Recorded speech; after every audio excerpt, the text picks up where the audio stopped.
so you can follow me. Give me a person in Jericho. 2 witnesses hung around. Spoke to someone. Rahab. Was she confused about who God was? No. Was she confused about God's agenda? No.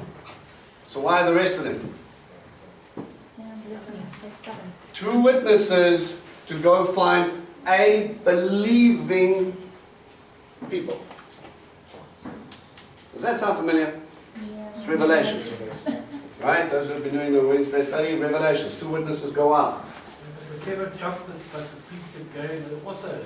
Absolutely, sir. So we've got 7 priests. So we've got an interesting number of 7. What does 7 represent?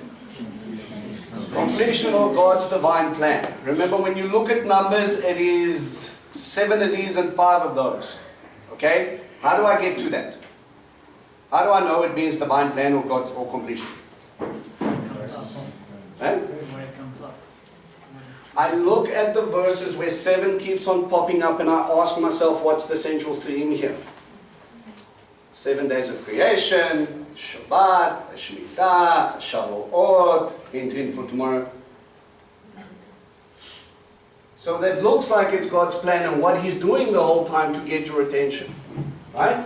So He gets 7 priests to carry His throne and a place where He will remind them of a covenant. And what does that covenant tell them? Just the trust you. Well, that's part of it. Think of Jericho. Was there once a man who stayed in this land who said he walked with God? No. Abraham, Yitzhak, and Yaakov all stayed in the land. They disappeared for a time. And guess what? God said, this is their land, right? He said, I'm going to give you this land. You are going to dwell here with me. God's land, I'm giving you land ownership. This is your place for now. Mess with my stuff, you leave too. This is the warning. Pay attention. Pay attention. If God has given you an inheritance and put you in a place, understand that's His place to do what He wants. You can stay there as long as you abide by the King's law. Listen to Daddy, you stay in the house. Don't listen to Daddy, you find yourself outside the house. How many of your parents had to threaten you that way? If you don't like it, leave. I don't want to leave. I'm comfortable here. I want all the blessings, but no responsibility. You want to stay here, my boy? You better do it my way. Oh, Daddy, you're such a big minion. What he's doing is he's trying to teach you responsibility, because one day you're going to go work for a boss and you're going to have to pay bonds back and all these other things that help you understand one thing. To stay where you are, to have what you have to abide by the rules. Okay? Torah is there to safeguard you. So He brings you in. He comes in, 7 priests, and then He breaks it up. The army is there. Could God have done this without the army? You know the story? Yeah. Absolutely. So why did He send the army out? Right. Understand, I'm giving this to you. He said to them, verse 1, I'm giving this to you. I've handed them over into your hand. Why are you freaking out? But we don't know how this is going to happen. I do. Sit down and watch. That's one of the coolest parts of this job. You don't have to do everything. God's busy doing everything. You just get to watch and see what He does. Enjoy the view. He comes up and they get to march once around. 6 days. So we have once around for 6 days. And on the 7th day, Shabbat, 7 times. Now, He doesn't say start on a Tuesday and end on a Tuesday. He says on the first day you do this, and on the 7th day you do that. He's already making a link again back to creation. On the 7th day, everything will be complete. Right. But of course, revelations can never be far away, because we have something interesting called the shofar judgments. Yes? No. You have the seal judgments that come first. Then you have the shofar, and then you have the bowl. Now, how many seal judgments do we have? How many shofar judgments do we have? Wie balls? This is not a coinky. He's trying to show you something. He uses things on first mention. There is a time where I'm going to shake your world upside down to get you to pay attention. Who am I? God's heart is to bring his people back into his kingdom. Rahab made a decision, and there's a promise of safety for her. Okay? So we have the shofars 7 times. Now he comes up on Shabbat, which is kind of funny. On Shabbat, you need to rest. Just march around this building 7 times from your feet. But they're not resting. No, they're not doing ordinary work, are they? But they're not going to go to war. They're not warring either. Who or why, let's stop and think for a second. Why would God allow them to march 7 times on Shabbat for this? It's only work. Okay, it's only work. Remember, they were showing the nation was watching it. Who is God? Who is God? Rabbi Shaka? Yeshua performed miracles on Shabbat. Similarly, the miracles going to be performed on Shabbat. At the end of the day, the moral of the story is that God gave Jericho, not man. Like the Israelites were made from man and women. Right, so what is that? What does that make Jericho? It's an offering. First fruits. So Jericho becomes first fruits. So after the 7 times, a big shout, big noise, and then a city falls. If you look nicely at the shofar judgments in Revelations 8, 9, and 10, there is 7 shofar sounds, and Jerusalem, which God is busy judging. Ain't it funny that it starts the same letter? Falls. And what does he say? A tenth of the city falls. A tenth is typically what? A tithe, first fruits.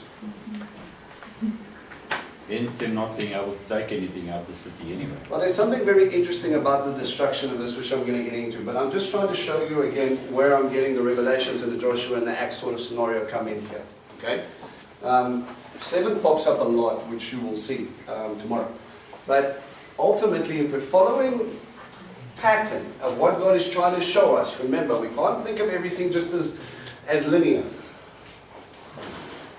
Greek mindset will tell you want a definition. We're talking Revelations. Revelations is not Joshua. Joshua is not Acts. And Acts therefore cannot have anything to do with creation.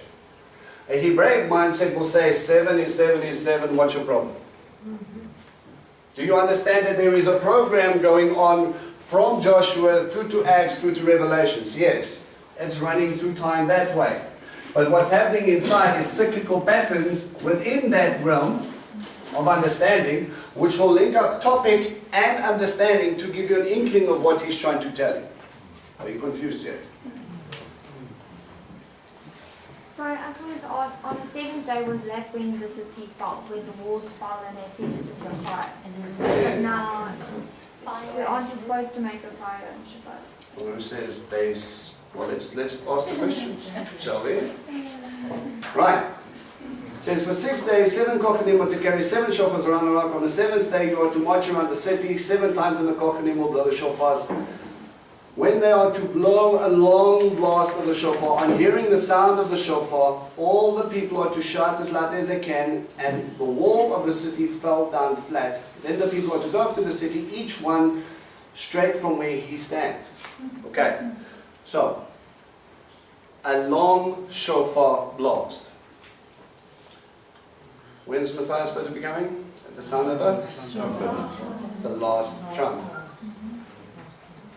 When man's defenses or the kingdom of man starts to fall. Now that's interesting. When they did Jerusalem is, not Jerusalem, but it is true about Jerusalem.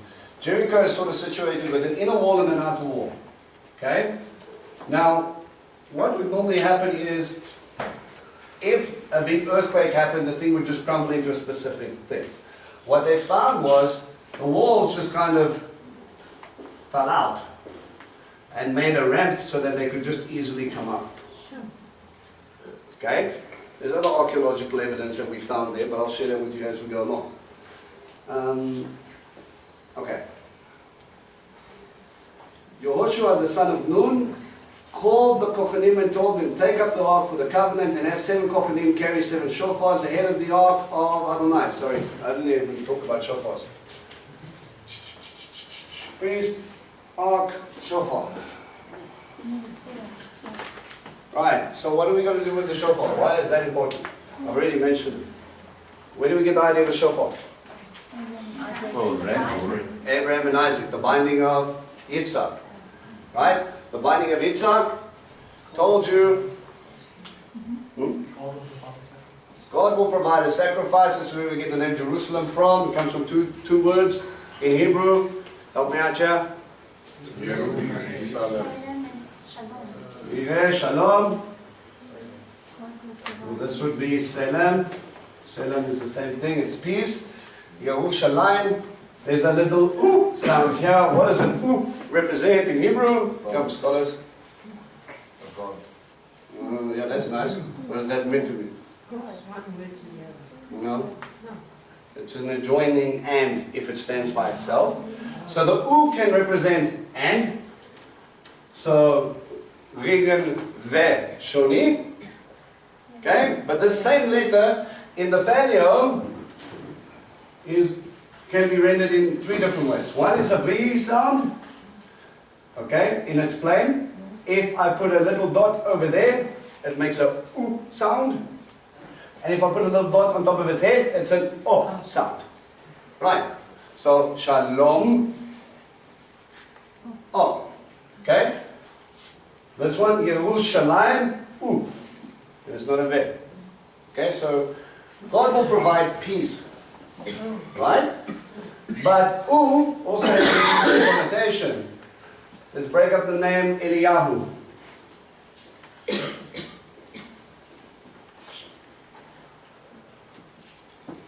El? God. Eli? My God. God to me. My God. Yah? Is Yah? Who? He. Are you confusing? Right. This can also give you another one to us. Right. So Eliyahu's name literally means my God, or Yah is my God to us. Okay? So he starts talking about function. Okay? So when we start looking at this, he will provide peace to us. Okay? I'm doing this for the Duolingo people. Yeah. Those who are studying that Hebrew will understand what the heck is going on. Yeah, just smile away. The shofar is a symbol of that promise. Through the promised son's seed, the covenant will carry. Through the promised one. Now, you don't have to stretch that far. Isaac was promised to Abraham. And he said, you're going to have a son. Don't make an Ishmael. Sadly, there was an Ishmael. And then there was competition, and there still is competition today. But you have the promised son from a loving father who will come and provide or carry that covenant. That is a symbol of what's going on here. What is Abba doing? He's bringing them back to the covenantal land of which he promised Abraham, Yitzhak, and Yaakov as he created the nation Israel. And what is he doing in Revelations? Bringing them into the fullness of that promised one, the promised son, is Yeshua, and through his seed, those who choose to eat of the tree of life will come into the inheritance and sit with their father in the land. New heaven, new earth. Are you with me? Right, not complicated at all. All right. Well, no, listen. Says, take a vote. Yes. Yeah. To the people he said, did I? Something about Revelation. All right, okay. If you haven't been here, just tell me if you confuse it. Auntie, where did I I lose don't know, you lost me somewhere in the shofar. it? The shofar But it's a valid point. I see people like, how do I know that came from the binding of Isaac? Remember, when he went up, he told Isaac, Isaac was carrying the wood on his back, right? He goes up a mountain in the midst of two witnesses behind him. He had two servants, picture the crucifixion parallel. He goes up with the loving father, he binds, he allows himself to be bound, and before he's about to stab him, what the angel says, stop him first. What does he see? A ram. A ram provided by God with his horns stuck in a thicket. Now, it's just me, I don't know if this is actually 100% correct, but a thicket sounds to me very thorny and very trapping. Something trapped around the ram of God's head. Okay, and that shofar becomes a symbol of the fact that he's going to provide peace for us, that he's going to carry on that covenant through the promised son. God already has given them that promise, and then they're going to go on and become a nation. Yes? Okay. So when it comes to Revelations, Messiah is coming back, and he's the one, and all of his children are the ones that are going to inherit the new earth, etc., etc. Everyone that belongs to God. Okay? Better. Happy. All right. The people, he said, move on and encircle the city and have an army march ahead of the ark of Adonai. When Yehoshua had spoken to the people, the 7 Kohanim carrying the 7 shofars before Adonai passed on and blew on the shofars with the ark of the covenant of Adonai following it. The fighting men went ahead of the Kohanim, following the shofars, while the rear guard marched after the ark with incessant blowing of the shofars. Yehoshua gave this order to the people: don't shout, don't let your voice be heard, don't let a single word out of your mouth until the day I tell you to shout. Then you will shout. Why is Joshua adding to the mitzvah here? God told him, march, blow shofars, and he's telling them, you all make shh. Why? It's women. I just to have that on the record that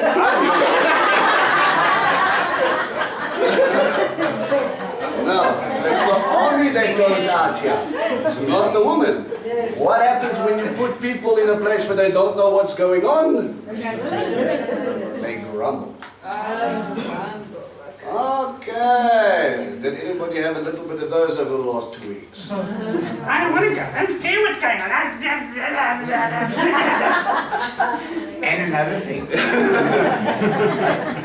You don't get to justify what God's doing. God's doing it.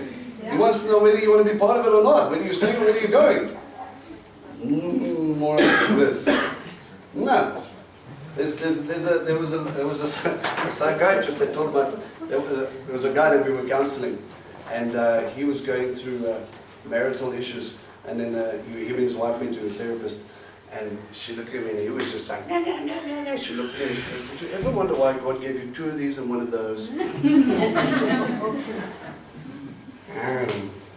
Maybe you should listen more and stop telling God what he needs to do. Okay? So he's got this plan, and he tells them, you need to keep quiet, because your forefathers, man, they never shut up, and that's where they died. They stayed outside. They never got to see this day. Okay? Absolutely. Verse 11. So he had the ark of Adonai make a circle around the city, go around it once. Then they returned to the camp and stayed in the camp. Next morning Yehoshua got up early, and the Kohanim took up the ark of Adonai. The seven carriers and the 7 shofars ahead of the ark of Adonai went on, continually blowing on the shofars, with the fighting men marching ahead of them and with the rear guard following after the ark of Adonai. After a while, the blowing of the shofars was incessant. The second day they went around the city and once returned to the camp. They did the same for 6 days. On the 7th day they got up early at sunrise, and they went to the city in the same way 7 times. We go from, this is what Israel's doing. What do you think Jericho's doing? Freaking out. Barricading. Okay, look, there's a siege, guys. Do you see any siege weapons? No. What are they doing? Don't think for a second they don't have archers on those walls. Yeah. What do you think they're doing by day 6? It is my understanding, just my interpretation. Probably by day 5 they realize they haven't even shot an arrow against us. They can't get through our walls. All they do is march around looking for points of breaking and entry. They're not going to get in here. Relax a little. Their God is just got stumped because our walls are too thick.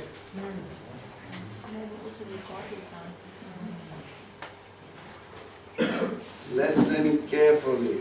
The thing which you trust in, just because you trust in it doesn't mean that it's going to hold God out. He just stopped up a rushing river that washes people away. He took on the gods of Egypt, and now you think your walls are so awesome, we've got problems. Remember, they were probably sitting here or coming up to the top. So when the walls finally collapse, what does it do to the army of Jericho? They already get crushed. You don't have to shoot a bow. The army will be handed over to you. And if everybody's falling out and things are coming over them, it's a similar picture to Passover, to when the Red Sea crossing. Yes, Pharaoh and then come in and the waves just cover them. Okay? Sorry, Vince, was Gilgal far? Because they had to go back there. Yeah, there was a fair distance. It's probably about 5 or 6 km from the site that we think of. It's possible that could be the place though. The 7 Kohanim carrying the shofars ahead of the Ark of Adonai went on continually blowing on the shofars, and the fighting men marched ahead of them, and the rear guard following after the Ark of Adonai. Did I just read that? I just didn't know. Sorry. 15th day, on the 15th verse. On the 7th day, they got up early at sunrise and went around the city on the same way 7 times. That was the only day they encircled the city 7 times. The 7th time, when the Kohanim blew the shofar, Joshua said to the people, shout, because Adonai has given you the city. But the city and everything in it is to be set aside for Adonai and therefore to be destroyed completely. Only Rachav, the prostitute, is to be spared. She and everyone in her house, because she hid the messengers we sent. So you keep clear of everything reserved for destruction. If you bring a curse on yourselves by taking anything set aside to be destroyed, you will bring a curse on the whole camp of Israel and cause great distress there. All of the silver and gold, all the brass and iron utensils are to be separated out for Adonai and added to the treasury of Adonai. So the people shouted with the shofars blowing. When the people heard the sound of the shofars, the people let out a great shout. And the wall fell down flat, so that the people went up into the city, each one ahead of them, and they captured the city. They completely destroyed everything in the city with the sword, men and women, young and old, cattle, sheep and donkeys.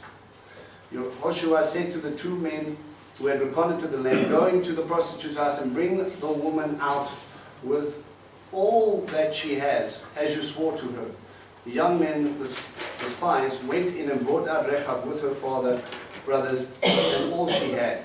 They had all brought out their relatives and put them safely outside the camp of Israel.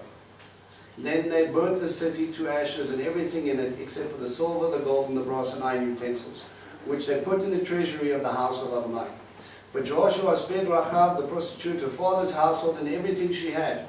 And she had continued living with Israel from them until now, because she had hid the messengers Joshua had sent to reconnoiter Jericho. Joshua then made the people take an oath. A curse before anyone who rises up and rebuilds the city of Jericho. He will lay its foundations with the loss of his firstborn and set up his gates with the loss of his youngest son. So Adonai was with Joshua, and the people heard about him throughout the land. 2 things I'm going to point out. Number 1, how do we know Rahab was honored thereafter? You can cut from her line and then start the line of GC. The Messiah. Now there's a lovely little image here. Hosea gives us a picture of what? A righteous man taking back the harlot bride. What was she doing?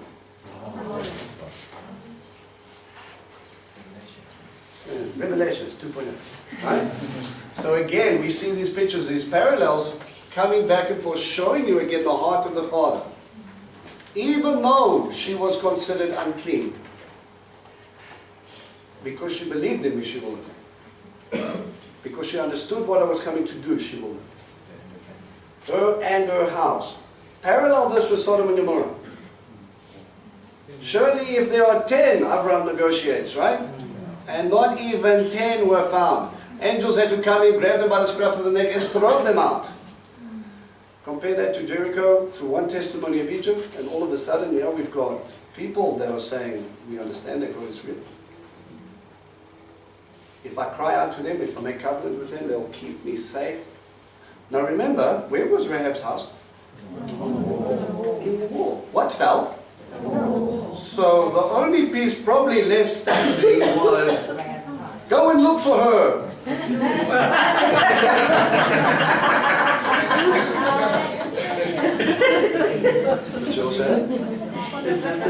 Yeah, Shirley's pointing out something important. Out of there was a sign, a scarlet thread that hung out. Even though your sins are as, I will make them as. And yeah, she gets pulled into the nations and becomes part of the lineage of Mashiach himself. It's funny how a Gentile bride gets pulled in, don't you think? These pictures are not new. It's not Paul's idea. This is stuff that's already been there forever. Last verse. A curse on Adonai, a curse before Adonai on anyone who rises up and rebuilds the city of Jericho. Did that ever happen? Yes. Yes. When? What timeline are we talking about? 400 years later. Kings. 400 years exactly, apparently. Yes. I wrote it, I got it. Okay? There was someone who comes up and forgets about all of this, the standing stones and all the rest of it, and he decides. His name was H-I-E-L, whatever, how you say it. H-I-E-L. Came from Came from? King Ahab. It was King Ahab's time. People have forgotten God. They've forgotten about the curses. They've forgotten about Torah. They're worshipping Baal. Everything is running rife. And he goes, I'm going to rebuild Jericho. And what does he do? At laying the foundation stones, it said that his firstborn died. And by the time he finished it, his lastborn died. The idea that everyone in between probably dies. Probably. His arrogance cost the lives of his children. Who does that sound like? Pharaoh. And it's not a coincidence that Herod had 3 palaces in Jericho. He didn't just have one, he had 3. His winter palace. This is.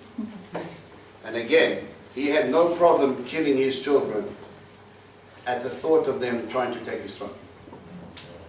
Okay? Any questions and thoughts? Back to the burning I- fire. Burning of fire. The fire. Oh, the yes. fire, I think it's if I can answer that, maybe just correct me if I'm wrong. Esa, your question, setting a fire on Shabbat, that was more of an offering than anything else, am I right? What type of offering was it if something just gets set up and burned? Sending offering. An oleh offering. Okay, we say oleh because it makes aliyah, it goes up. Everything goes in. Now remember, at a place with the priests,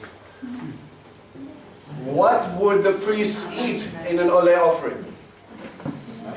Nothing, because there's nothing left to eat. So what does the oleh offering tell you?